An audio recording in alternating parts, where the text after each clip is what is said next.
Final stop Brazil. Book 2, Life After Hell. Chapter 5, Mega Rebellion. The month of May came to an end. This supposedly merry month was for me and for many Brazilians in Säo Paulo the blackest and worst month ever. For me it was the worst month of the entire prison term. The behavior of my two cellmates changed dramatically. I had no rights anyway, not even with my own TV anymore. Only duties such as fetching coffee, cleaning, etc. I spent most of the time down in the dining room to escape the vagaries of Denise and Rosangela as best as I could. Secretly, I hoped, these first days of May, I was allowed to move to another pavilion. By Claudia's behavior, I concluded that she didn't even want to move anymore. The reason I learned sometime later. I would move alone. End of the story. At every opportunity, I asked the women of Pavilion 4 to look for a place there, because I could not go there myself. Georgina, a South African, mediated, and a friend of hers was willing to take me into her cell. After I finally was able to pick up my purchase, a nasty surprise was waiting for me in the cell. Rosangela had brought back her own television. She had rented out to someone before. Now she had shifted mine on her bed and received me with the remark that neither for my TV nor my shopping was space in the cell. A real firing. She told me to have my things locked away by the guards. Together with Claudia and Georgina, I explained the situation to the guards and asked to be transferred immediately to another pavilion. This was rejected. The guards would not lock up my things for me either. Then suddenly appeared Rosangela and explained, honey sweet, that she only asked me to have my TV enclosed, since two were not allowed in the cell, and she had to take back her own one, though. Also, I was not willing to unpack my purchase. The big huge bags would simply take up too much space. This false carrion. Of course I didn't want to unpack my things for the few days I still had to spend in the cell. I was convinced that it would work out with my move. If I unpacked my things, I would have had to share them with these false snakes. This happened to be common here. Nothing you had for yourself. The guards suggested to leave the two TVs in the cell and told me firmly that I would be authorized to move the following week. Finally, Rosangela was also convinced to keep my purchases the way they were, since she learned now that I would move out. The next day I received, to my total surprise, unexpected, and in that moment completely unnecessarily, a jumbo Mr. Waldman had brought. A big huge bag with all sorts of food and care products, purchased without any planning. Any others here would have been happy about it. For me, it was, in this situation, more stressful and annoying, because it was presumptuous to control and waste my money like this. Fortunately, Claudia offered me to keep this jumbo in her cell, because this would really not have been possible to keep it in Rosangela's cell. Thus, I shared black bread, cheese, turkey breast, salami, cakes, and fruit with Claudia, Marlene, and Sandra in their cell. Alone, I could never have eaten or stored those fresh products, bought in abundance. The four of us were having a breakfast like Christmas and Easter together. Much of the food I left for the other three, because I preferred to leave it with them rather than to the greedy Rosangela and Denise. Unfortunately, here the walls had eyes and ears, and so Rosangela learned very soon that I hid a jumbo in Claudia's cell. Not a very pleasant situation, especially since my move was suddenly rejected by the director, because the autorização was only valid for both of us, Claudia and me, and not for me alone. So I suffered further without losing a word about it, pretty disappointed that Claudia had let me down like this. I was not willing to stay with Brazilians any longer, together in a cell, and continued to try a new application. It just did not work with the Brazilian women, at least not here. This was not Arusha, where I was now, ironically, wishing to return to. Rosangela, of all people, helped me on Wednesday with the application for a new autorização to move. Besides, she was unusually kind to me. Thursday, when I still got no permission to move, she was totally transformed. I know that I was not nice to you recently. I was just really nervous because of family problems, and so, but that's all okay now. I'm sorry and I apologize to you. Denise and I want you to stay. Apparently, you're not getting the approval of the director right now. I didn't trust her no more, but I was so depressed that I thought, who knows what awaits me in the other pavilion. So I gave up my intention to move and agreed to stay in the cell. An evil and dangerous mistake, as I found out 1.5 weeks later. With joy, Rosangela helped unpack my shopping, and when I picked up my jumbo from Claudia's cell, the faces of Rosangela and Denise irradiated. Within a week it was all used up. Also, I had plenty left over from the jumbo before, and also had done the full shopping because I needed those goods to survive, since I could not eat this prison grub. So once again there was nothing but 3 weeks starving with hunger. Denise had completely taken over my TV, since it stood now on top of the cabinet, and she had a perfect view from her upper bed. Rosangela watched her own television, and I watched nothing.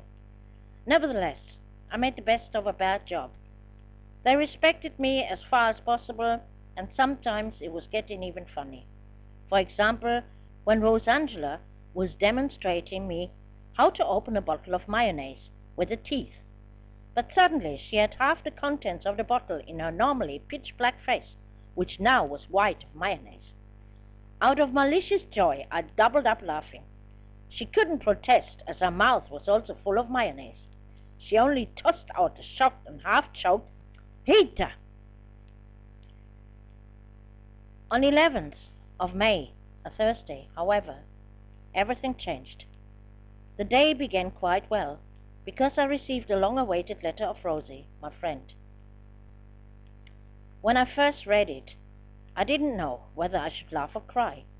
She explained that she simply didn't like to write letters, and therefore had been reluctant and took such a long time to write me, but also had another reason, namely, she was real mad with me. The time my book had arrived, she was on vacation in Majorca. Her husband accepted the package, opened it, and curiously, who would have ever have imagined, began to read my book. A short time later, he had phoned up Rosie in Majorca to ask her what the hell she had been up to while spending her holidays with me in Spain. The question itself was already obsolete, since he had read it already in all details in my book. Why Rosie then was a bit angry was actually understandable. After her return, she also read my book and was fascinated. She had begun to read my book and could not stop. Could not sleep for nights. So much this book had stirred her up. She wrote to me that she totally agreed with her husband. This book was a hit. Her husband was actually very impressed and thought it a huge benefit to have completed this book under my circumstances. He meant that I wrote it by hand and under inhuman prison conditions. When I read these lines, my heart almost jumped for joy. This meant that this book attracted even male readers, and the businesswoman in me figured that therefore it could double the sales. The fact that Rosie had not talked to Michael seemed irrelevant at that moment. I was happy, at any rate, for her letter, and began immediately with a reply letter, in which I included quite a lot of apologizes. However, I was disturbed as a general unrest and nervousness suddenly appeared, and I could hear the shouts "Blitz!" in the cell, where phones and associated chips hidden in the cavity of the ceiling where the light bulbs were hanging. Shortly after, a group of guards came with a policeman. Denise and I were searched and had to leave the cell to go downstairs, where already a lot of other women were sitting. One after another, we passed through a metal detector, and then we were allowed to sit with the others. With some women, I observed, the metal detector never stopped beeping. Thus, these women had to undergo a special body search. These women were so skillful to hide the mobile phones in all possible orifices, packed in condoms, to push them far into themselves, that the police could not prove anything. Others were less skilled and went directly to castigo. More and more guards rushed upstairs to examine the cells, and in the truest sense of the word, tear them apart. I watched more or less interested the whole bustle, but wasn't too concerned about it. Neither had I anything to do with the phones, nor with drugs, and certainly didn't want anything to do with it. All I wanted was to keep my record clean at all costs. My only concern was whether I would find back all my belongings after the blitz, especially my paperwork. Denise was still making jokes, but when the police finally climbed the stairs armed with ladders, I knew they would find those supposedly good hiding places, where until then no one had found anything yet. I myself was already convinced that the guards were not quite so stupid to have this figured out long ago, because this cavity in the ceiling was finally the only available cavity in the entire cell. And this time they indeed found what they were looking for. Only in our pavilion, 57 knives, 39 cell phones, maconia, and other drugs.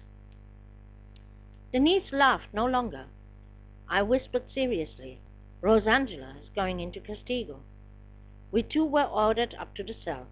Now I was nervous, because the thought struck me that those two could easily push the buck entirely onto me. Once upstairs, we witnessed how the guards just cleared out the cavity and directly turned to Denise to find out who owned the phones.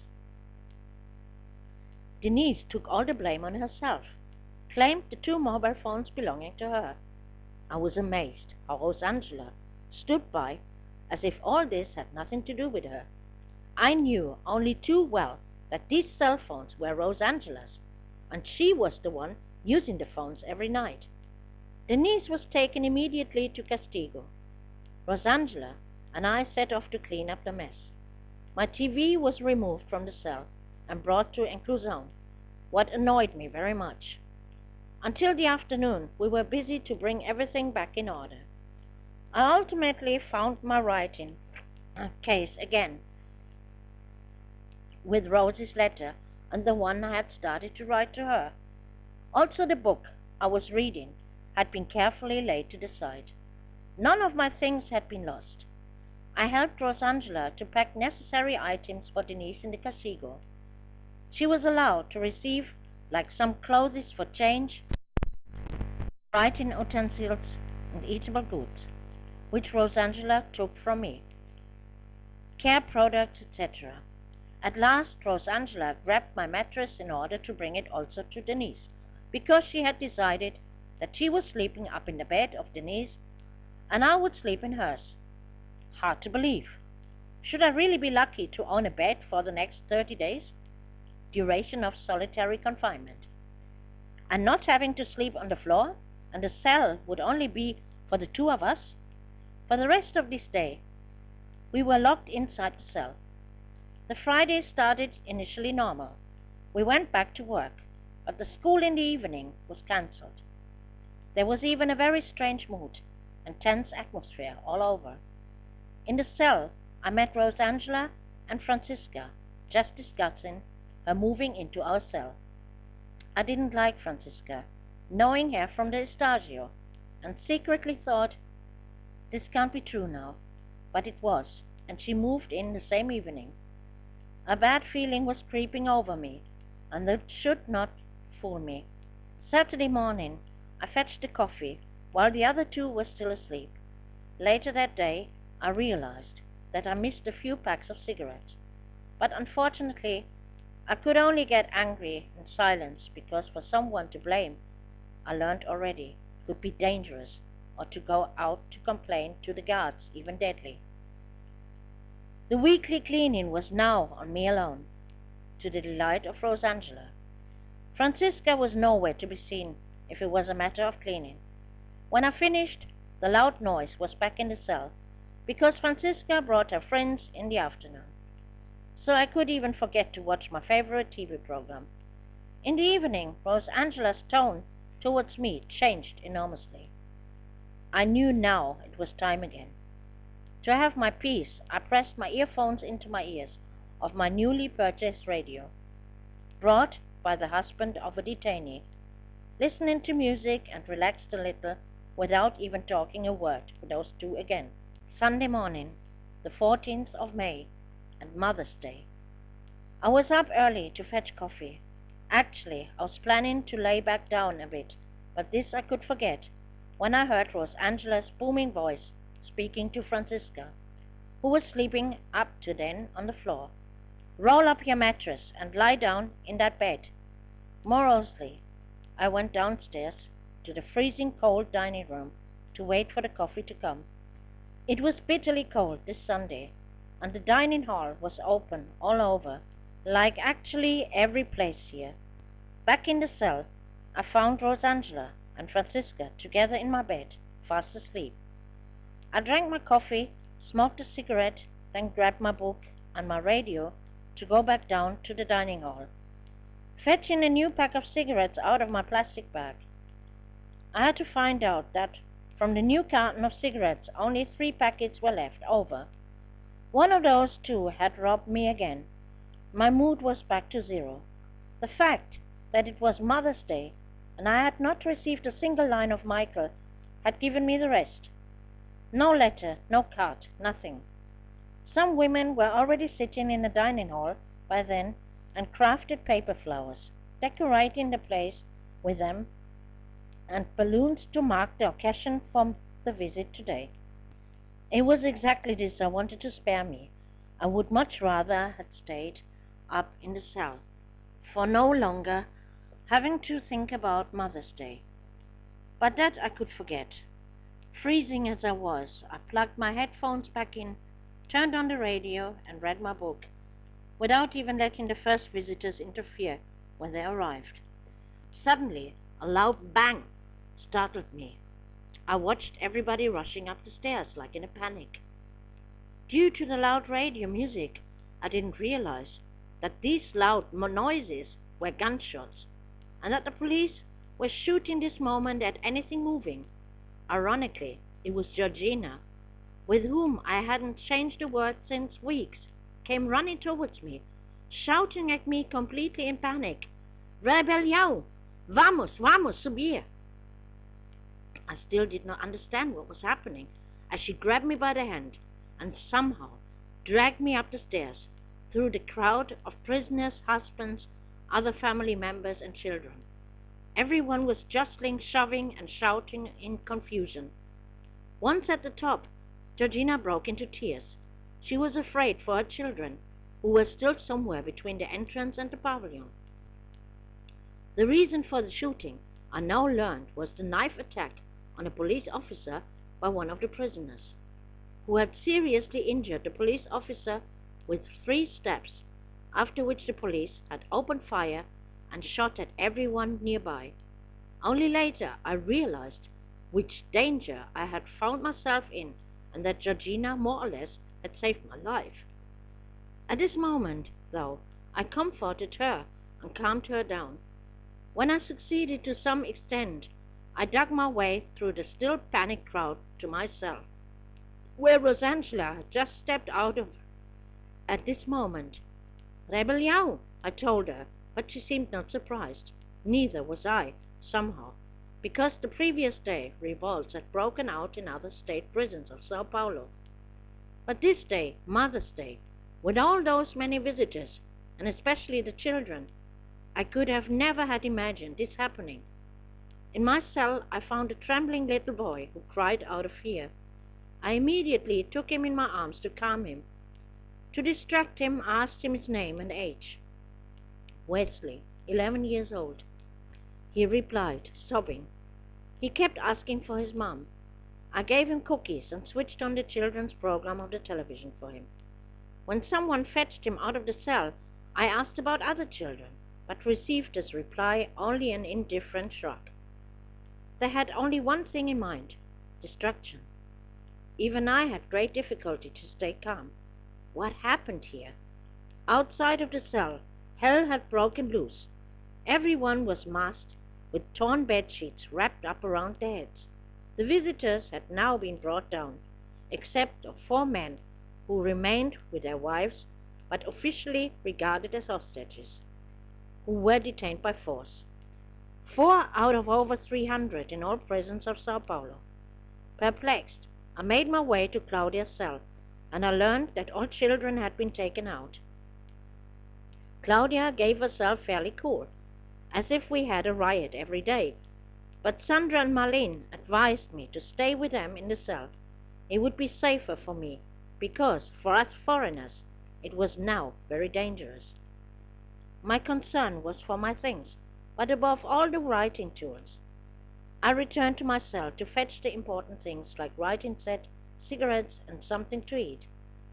All who crossed my way were masked, scary, and armed with clubs, knives, chair, and table legs, storming downstairs with a battle cry of PCC.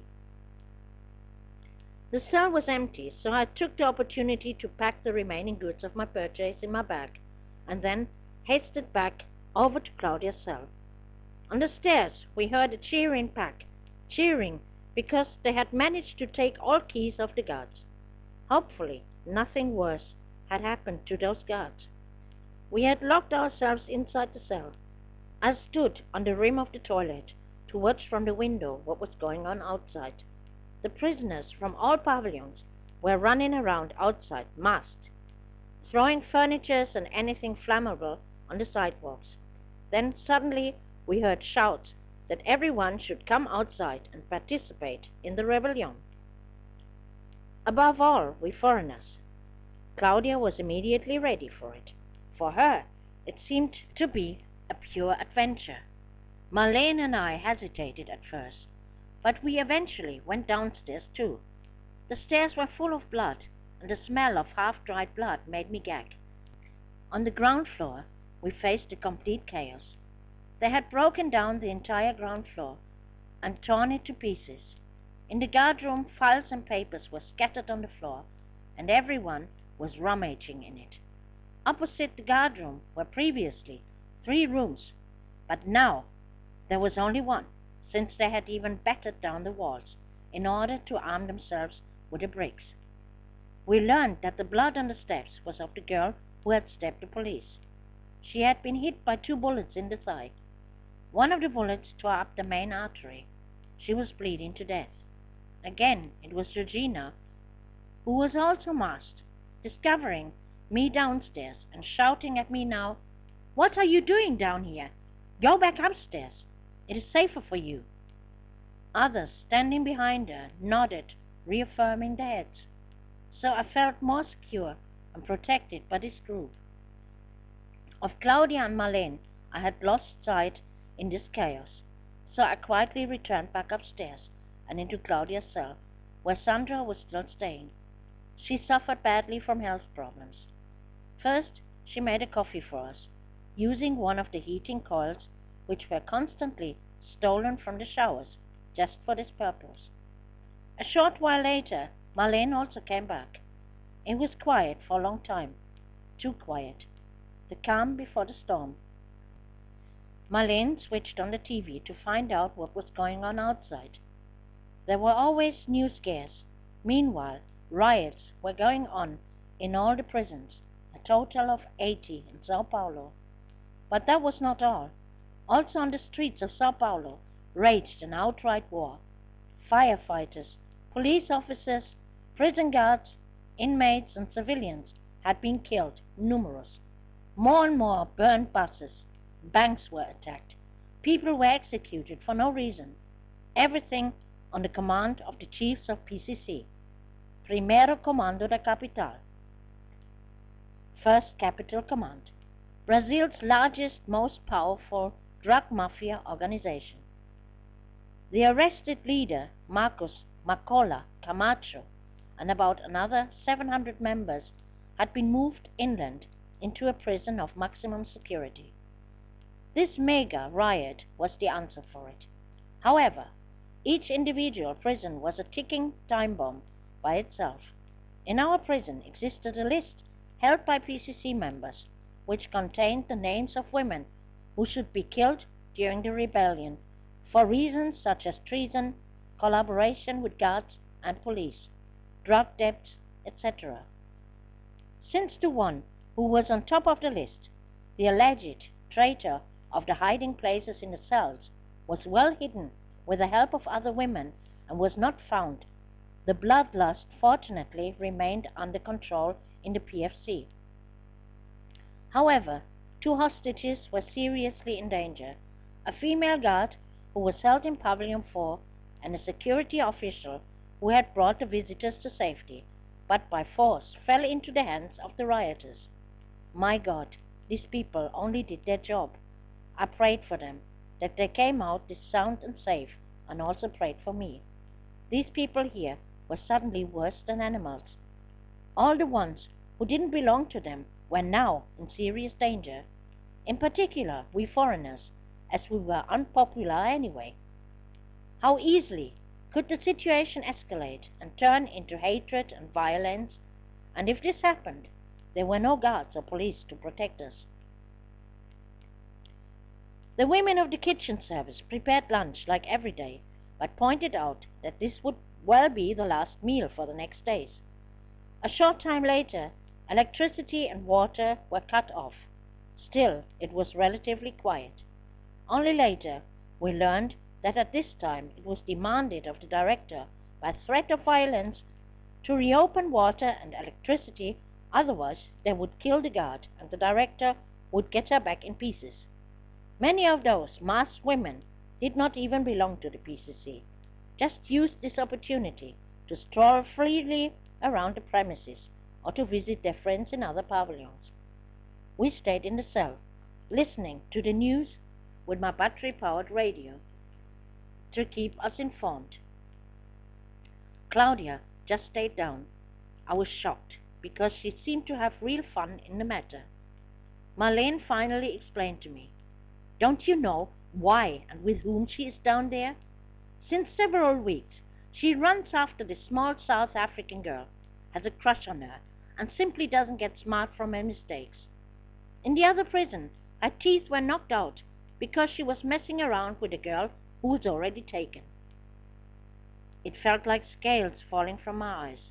Of course, I had noticed that she had given her kit and part of her shopping to the new South African girl, who was surely not older than 17. For me, she had long since little time, but it didn't bother me any further.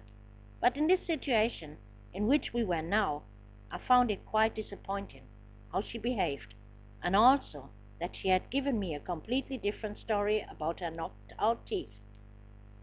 My goodness, then she was a lesbian. So what? But why not be honest about it? In between, she kept coming upstairs to use the toilet.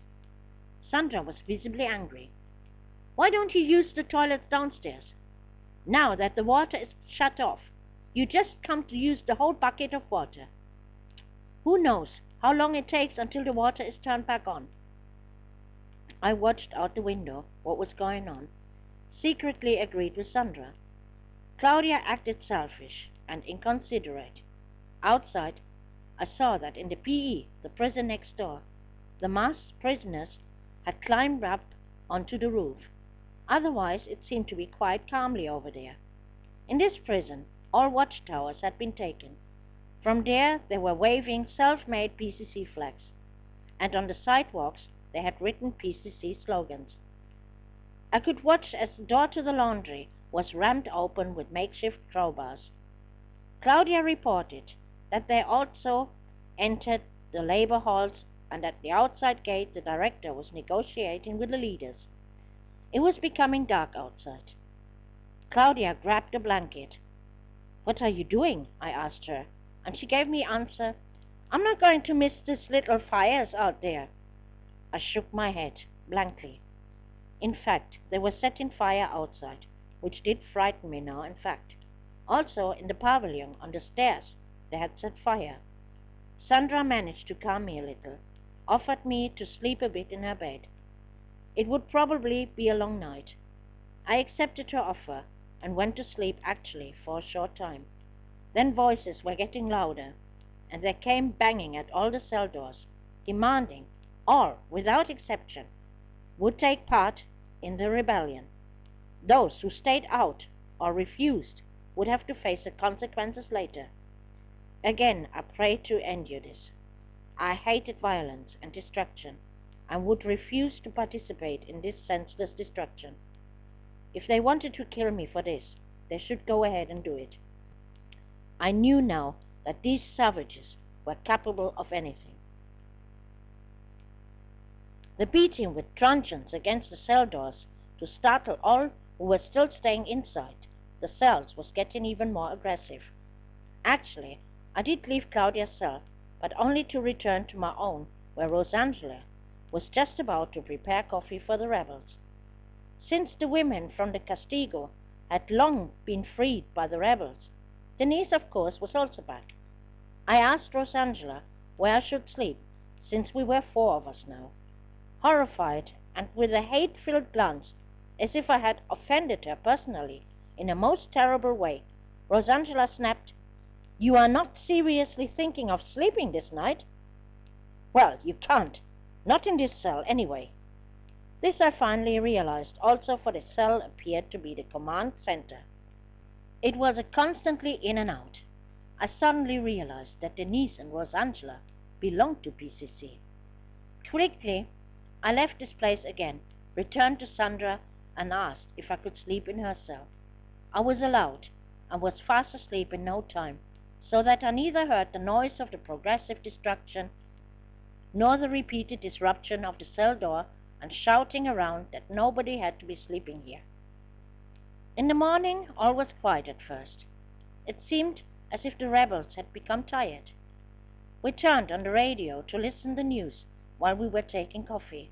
Luckily, Sandra had sufficient water supplies, and with her self-made pedereca, we could boil water with batteries. There was talk of a mega rebellion. This only had happened twice in the entire history of Säo Paulo, but never had been outside the prisons, on the streets, as much terror and death. The balance on this Monday morning: 166 murders, 293 attacks on public buildings and banks, 82 burned out buses. Shops, schools, and universities remained closed that day. Sao Paulo was in fear and terror. After the electricity was switched back on, we could later watch on TV more and more horror reports. In all other prisons, numerous deaths and injuries. But why inside this PFC? I wondered, why?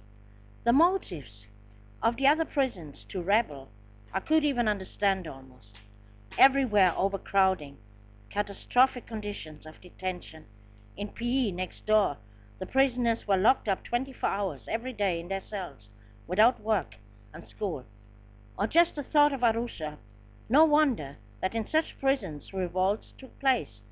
But at least in the PFC, the opportunities for work and school were created, and obviously some money invested in this prison.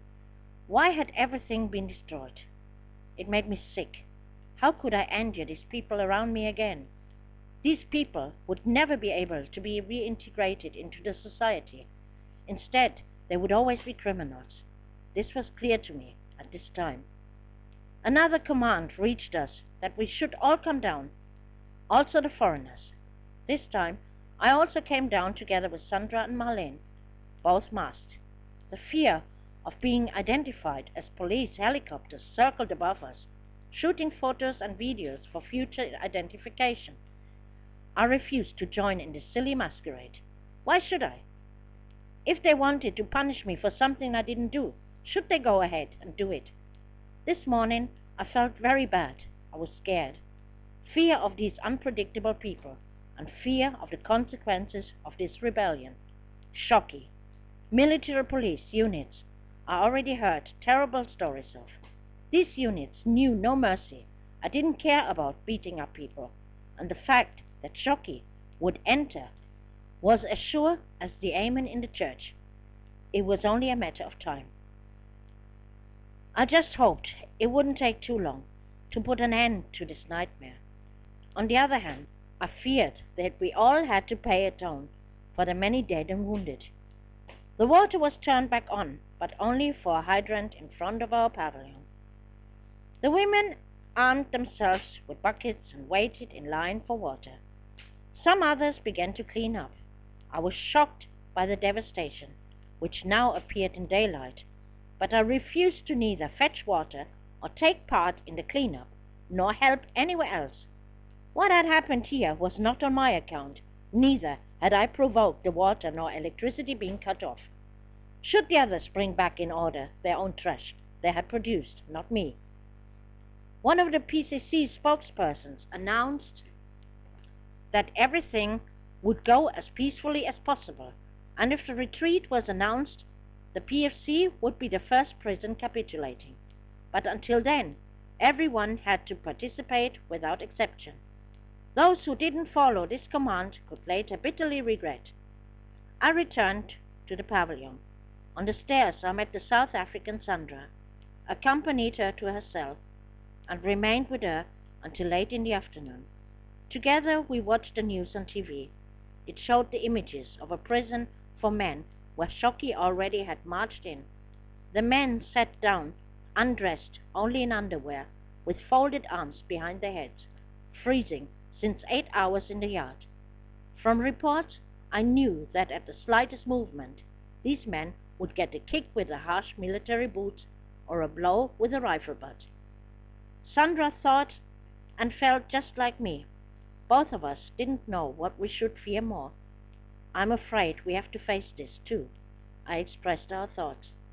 Suddenly, excitement and screams. Blitz! Shocky! Everyone to their own cells! In the corridor, I met Claudia and asked her what was going on. Go to your cell. If it is Shocky, you'll be beaten up immediately if they catch you outside of your cell.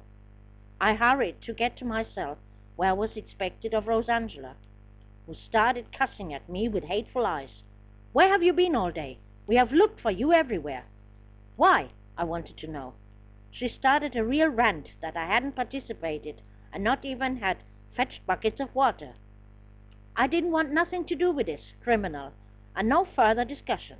Without a word, I rolled out my mattress and stretched out on it, since nothing was happening anymore, except that we were locked up again. After 28 hours, the riot was over. But my nightmare continued. At first followed a blitz again, and I rolled up my mattress again. One cell after another was opened, the whole procedure of the searching repeated. I heard something like lock up for the next 15 days. With these PCC gangsters, I would not stand it. When the blitz was over, I realized that my uniform pants had disappeared. The ones I still had washed on Saturday. Furthermore, I missed the cigarettes I had left behind in the cell. My bread was eaten. When I asked where my pens were, I was abused by all three in the worst manner. Contrary to my expectation that Denise would be returned back into Castigo, she remained in the cell. So I had three furies against me. When on TV was reported about the death toll of those recent days, there was gleefully laughing and clapping hands. These three showed now their true faces. I was determined at all costs I had to get out of the cell, dead or alive. From now on I refused any food. Tuesday morning, Rosangela woke me for no reason and demanded I should roll up my mattress. It was bitterly cold, as I sat shivering on the floor, while the other three went back to sleep after a short time. To distract myself, I concentrated on the book I was reading. For every meal that was brought, I deliberately called out, "Only three. I'm not eating here in this cell anymore." Claudia sent, according to my message, a pack of cigarettes, then another one, but I received nothing, because Rosangela took everything that was passed through the opening in the door. Thus, the three were smoking before my eyes, the cigarettes that were meant to be for me. Later in the day, some people came from the directorate, including Donna Paula, who was responsible recently for work management.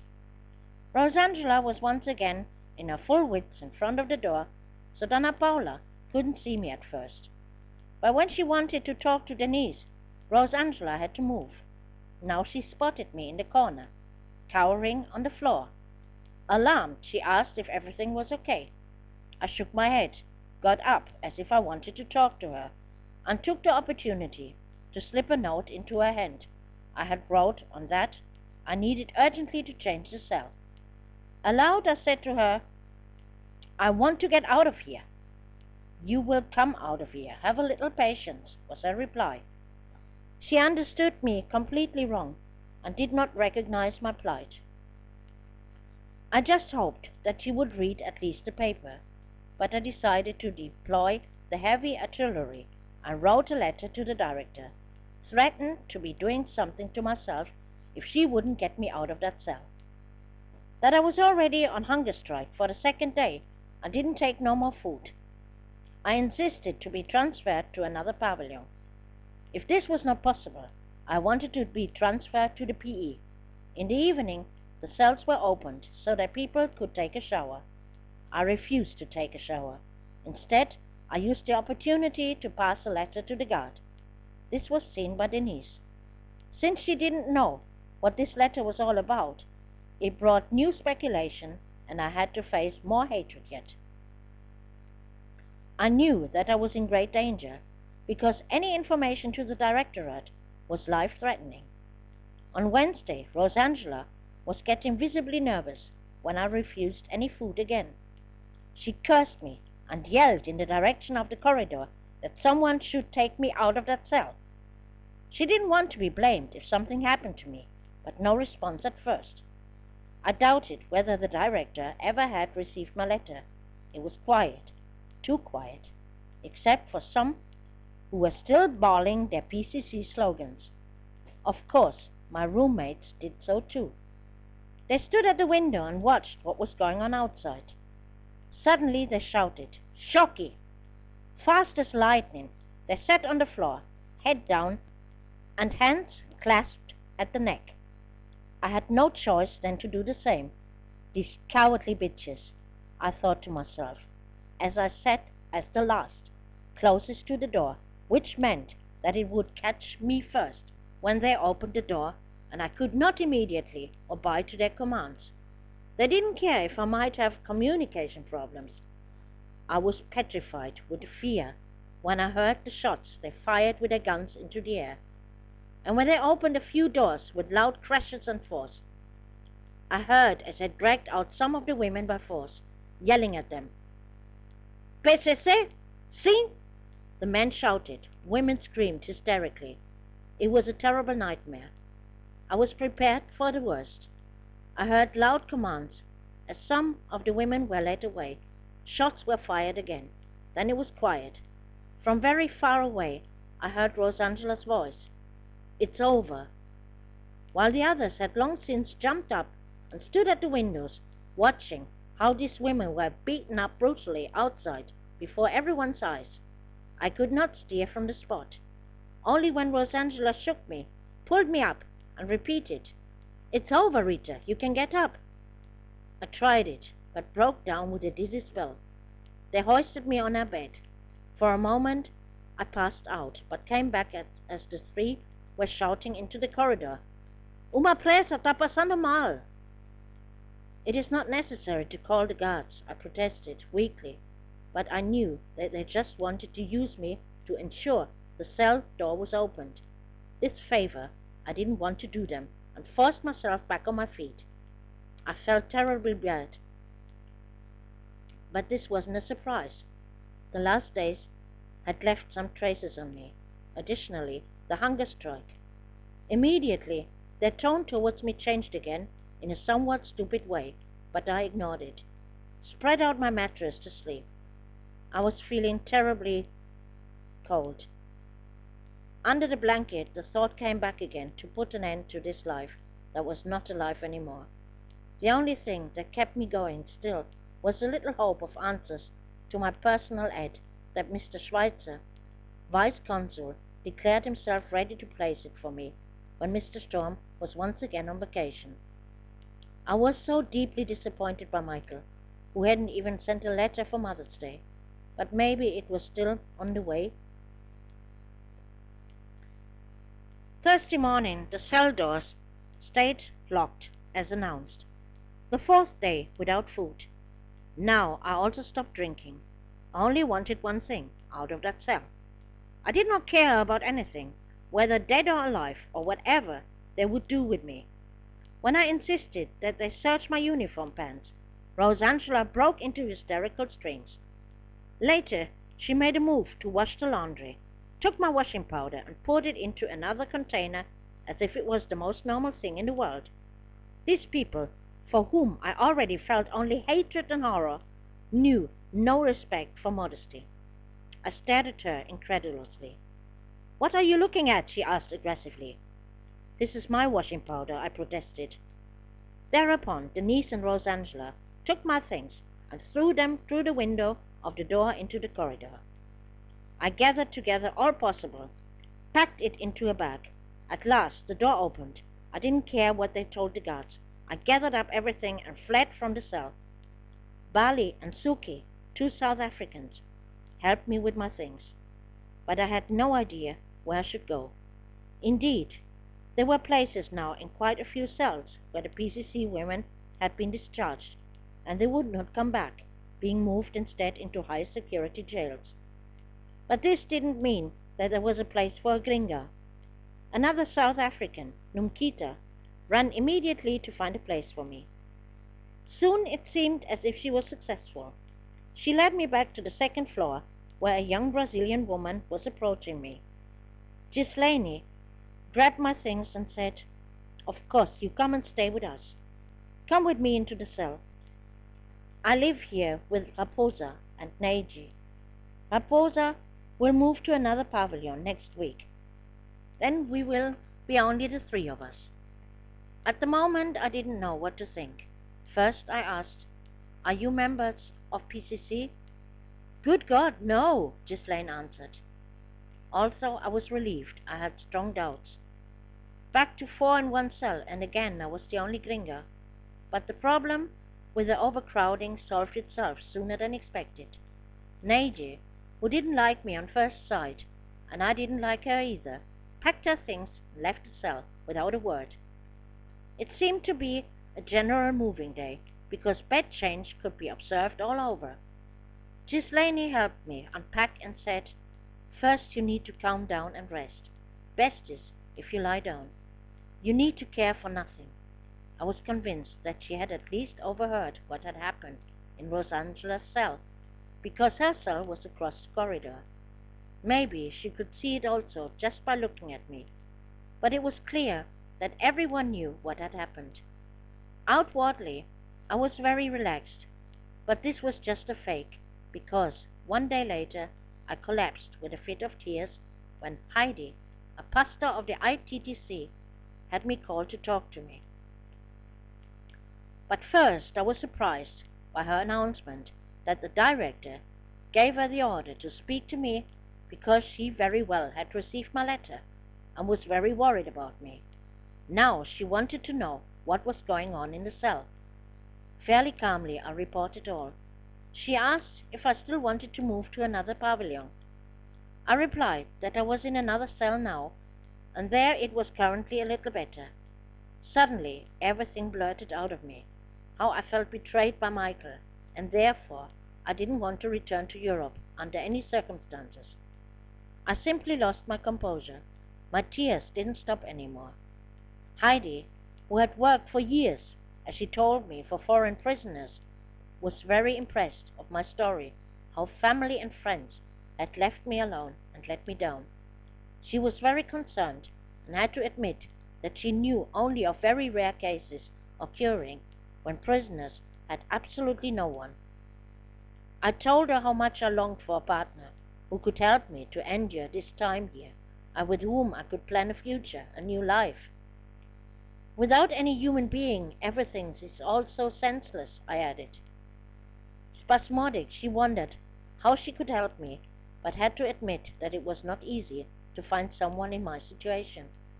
I told her about the ad I had requested at the consulate.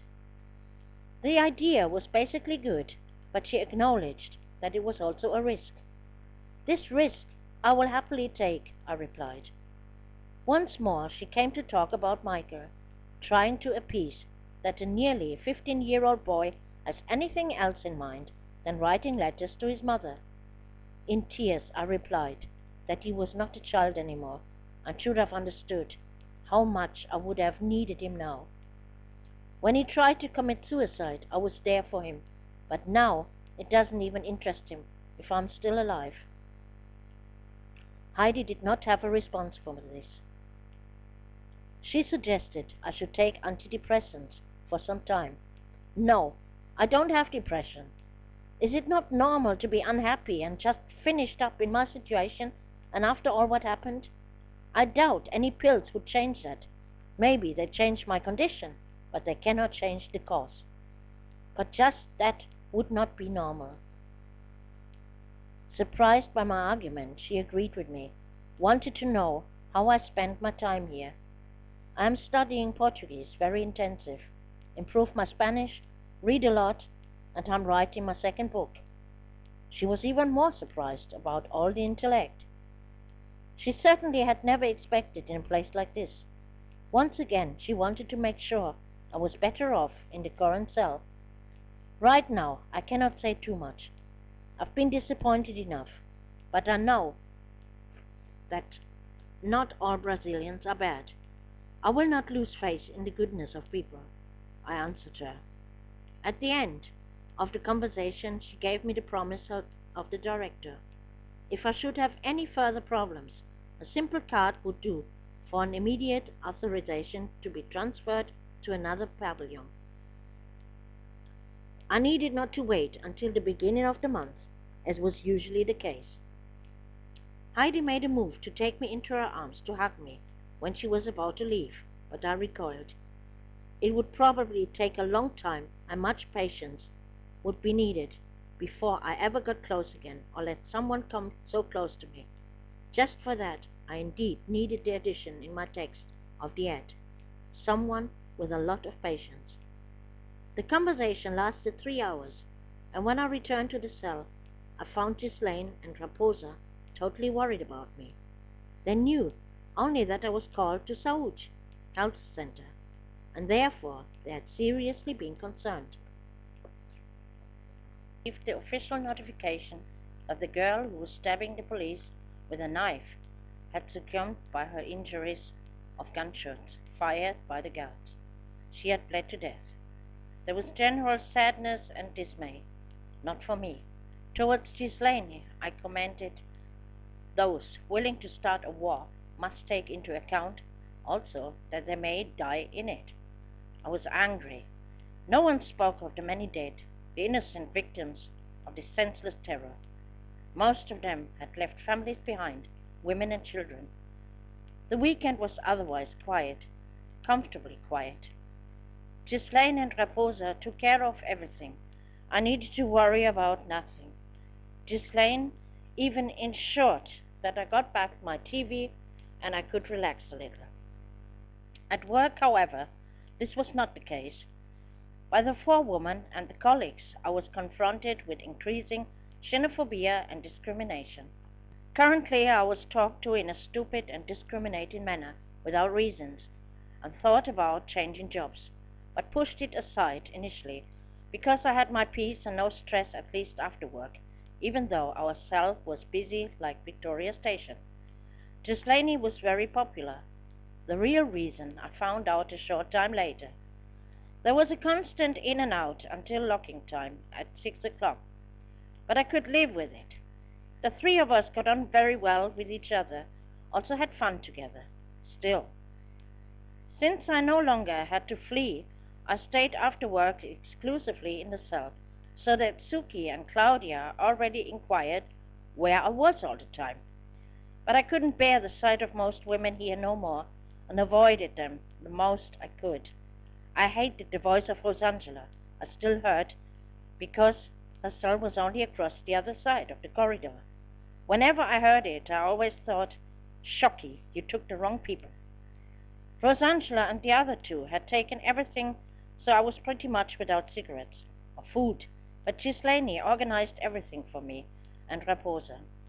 How she did it, I had no idea. Partly she was paid for washing the clothes for many others. They paid her with cigarettes and other items from the shopping list.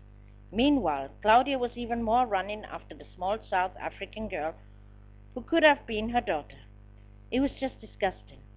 Everyone laughed and talked about it already. Bali told me at work that this girl was pretty callous, having another girlfriend, and just used Claudia like a Christmas goose. Let Claudia ridicule herself, I keep myself out of it, I replied. In my cell was a discussion about the sale of Raposa's bed. Christ knows who is going to buy it and move in here. I already feared the worst again, but Ghislaine was against the sale. You can't sell what doesn't belong to you, was her opinion. She intended to occupy the upper bed of Raposa herself, and I should assume the lower bed. Too good to be true. Monica, an Argentine woman, was approaching me at work about Raposa's bed. Talk to Raposa, not with me, I replied curtly. The next day the entire company already discussed the sale of Raposa's bed. Shortly after I had picked up my new purchase, I found that a whole carton of cigarettes was stolen from me out of the cell, which really pissed me off. Again, my cigarettes would not be lasting for the whole month. Bitterly, I wondered why I was working at all. All of them had people outside to support them. I had no one, and depended on the things I bought, but it didn't interest anyone here. I did, however, suspect who was behind the thieving, and finally Bali spoke it out. It can only be Rosangela. She's the one spending all day in the pavilion. She probably wants to provoke arguments between Ghislaine, Raposa, and you. The fact that neither Ghislaine nor Raposa were thieving me was quite clear. They had enough cigarettes themselves and didn't need to steal mine. After the riot, I had sent a letter to the consulate asking for donations of clothes and some groceries, because I had lost many things, or they had simply been retained by Rosangela. One morning I received a reply, unfortunately, not of Mr. Schweitzer, the vice-consul, since he was on vacation, but again of Mr. Sturm, who had gotten my letter in his hand to reply. Out of each line I was able to pick out only scorn and irony. He told me that no more money for shopping was available. Due to a prison report, I was earning an alleged salary of 180.50 reais, which was not correct anyway, and hence the rate of welfare, the amount of 180 reais, monthly 65 euros, had been cancelled. I was not to receive any more assistance, including health insurance. Of a health insurance, I had noticed nothing anyway, because I had not the benefit of a single treatment. He, Mr. Sturm, wrote in his reply that he always tried to make clear that I could not earn more than the welfare payments. Well, this year was certainly not a request program. I could not determine how much I earned or search for a part-time job. This man was a pure theorist and no idea of how someone in my situation was suffering.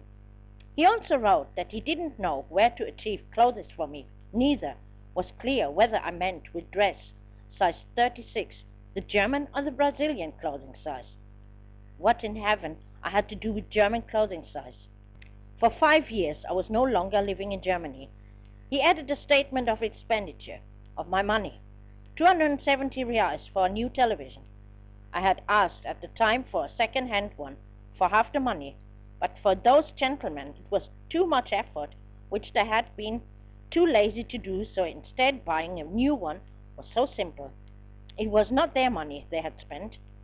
136 reais for the jumbo I did not even ask for, and those men probably thought we were living in luxury cells with a fridge. My money was wasted thoughtlessly on fresh meats, cheese and bread, which I had to give away so it wouldn't spoil. 88 reais for drugs, which were now worthless to me.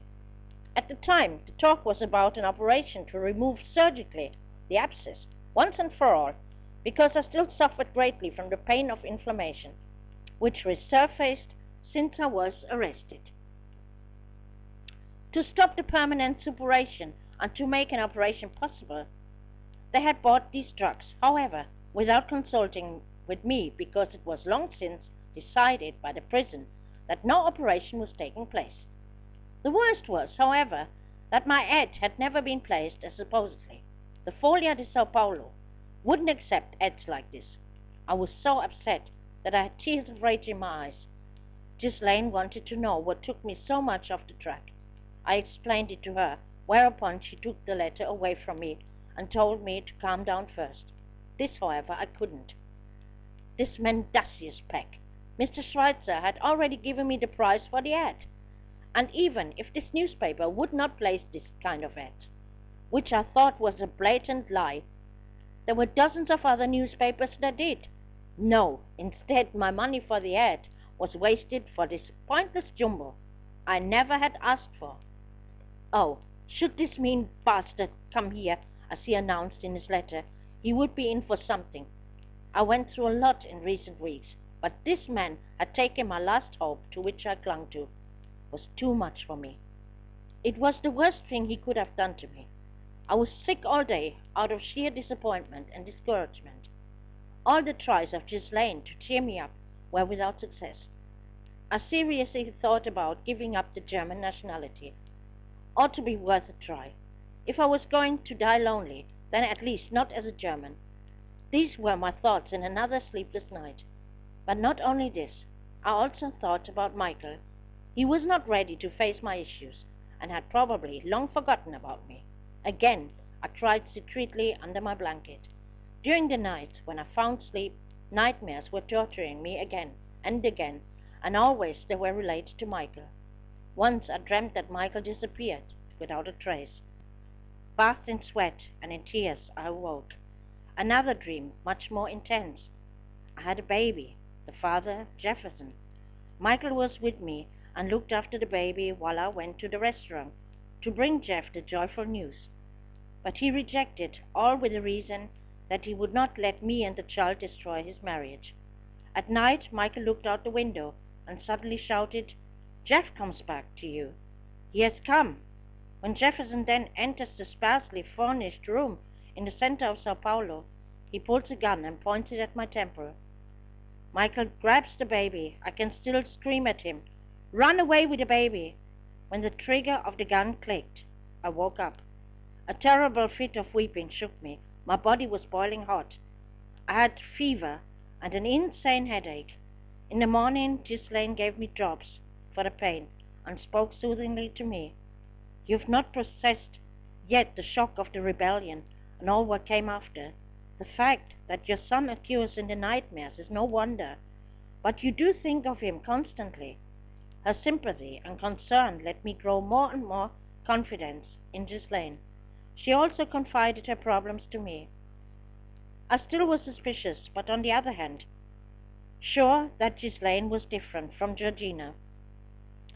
In order to process my anger, I wrote again to Mr. Schweitzer, complaining about Mr. Sturm.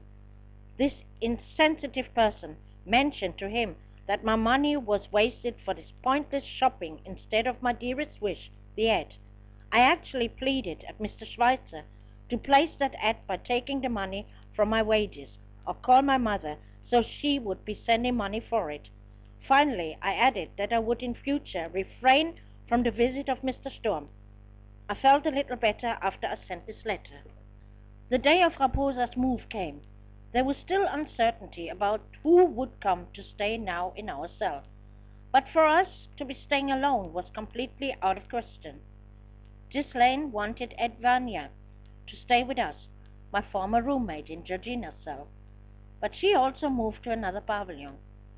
I was not the only one who was fed up by the women in this pavilion. Shortly before locking hour, the mafiosas, or sisters as they called themselves. Of course, many PCC members were still in prison, and for those who were taken to other jails, new ones came, which controlled the cell occupancy, negotiated with Ghislaine and Raposa. Finally, Raposa agreed to a deal with Monica, the Argentine woman, who previously had talked to Rosangela, what made me especially angry. Raposa was promised 10 cartons of cigarettes, and against mine and Ghislaine's will, Monica moved in shortly before we were locked and now claimed the top bunk. Up to now, I kept myself out of everything here, but this was mightily against the grain. This woman was declaring rights by the slogan, "This is mine, I will later pay for it, or maybe never." Ghislaine and I made her clearly feel that she was not welcome. At 7 in the night, the stress began when she demanded I should turn down the TV, which was no louder than usual. But she began at 6 in the morning to make noises in her bed with her plastic bags. I experienced Ghislaine for the first time real angry. She, who was sleeping on the floor now, since she didn't want to take the bed away from me, woke up angry. "Muller!" she yelled. She seemed to have forgotten the name, and I added, half shocked, half laughing, "Monica." Ghislaine was pissed off and complained that Monica had to respect that we slept longer on weekends. Monica then left quite early the cell to go downstairs. Later, we got the bill for it. Everyone stormed into our cell and asked why we didn't want Monica. She had sat down in the dining hall the whole day crying. This false carrion. My Sabadaso program I could forget again because Numkita came with some other South Africans also in our cell, and I held a lecture. We foreigners have to stick together and all that crap. I had enough. First off, I don't feel at all like a foreigner because I don't have no other place than this country anymore. And second, it is Monica who is not fair because she is doing some monkey business with these gangsters here. Another South African was now on my side and said that one cannot buy or sell what belongs to someone else, in this case the government of Säo Paulo.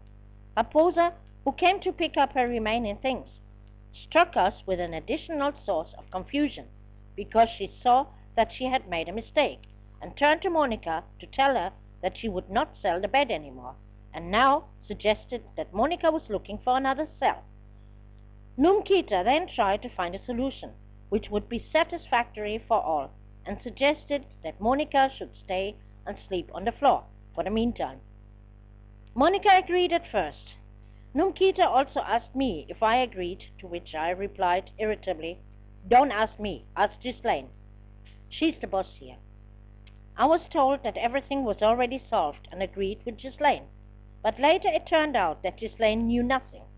We decided to try at first, although Monica didn't speak a word with us. In the evening, she lay down without comment in the upper bed. Ghislaine tried calmly to explain that she couldn't do so, since this was not the agreement. Again began a big discussion, and crocodile tears were running. Now it finally blew my top. Enough now with the discussions. There's no such thing as bed sales here, and you come down now and make room for Ghislaine. Ghislaine was visibly relieved that I spoke a word of command. Monica didn't like it at all, but she came down and put down her mattress on the floor. So the rest of Saturday evening was calm. Sunday the same. I could watch the first test match of soccer without interference on television. Brazil, New Zealand. Brazil won 4-0, and I cheered. With her false friendliness, Monica asked me which team I was supporting at the World Cup. "Brazil, of course," I answered her. "Rita is brasileira," affirmed Ghislaine. Both of us didn't realize that Monica told everywhere we were treating her bad. After visiting time was over, Ghislaine organized food for us, which was brought by the visitors. The three of us had dinner together, then we watched a show on TV and made some small talk. Monday morning, Monica was the first one leaving the cell to listen to the latest gossip downstairs. Sometime later, she returned to tell me that a colleague of us had committed suicide. "It's not my problem, and I'm not interested in it either," I answered, because I knew this woman was hooked heavily on cocaine and alcohol. Even at work, she couldn't do without it, and drew lines through her nose permanently.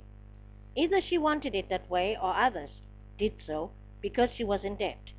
So why should I grieve now? She had not liked me, and I didn't like her. End of the story. At our working place, everyone was crying. Oh, how I hated this false posturing. The production stood completely still. No one worked.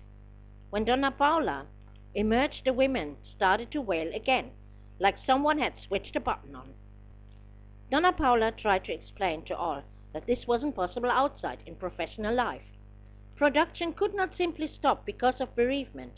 If family members are passing away, it was of course quite understandable, but with all due respect, in this case, everyone would have to go back to their job.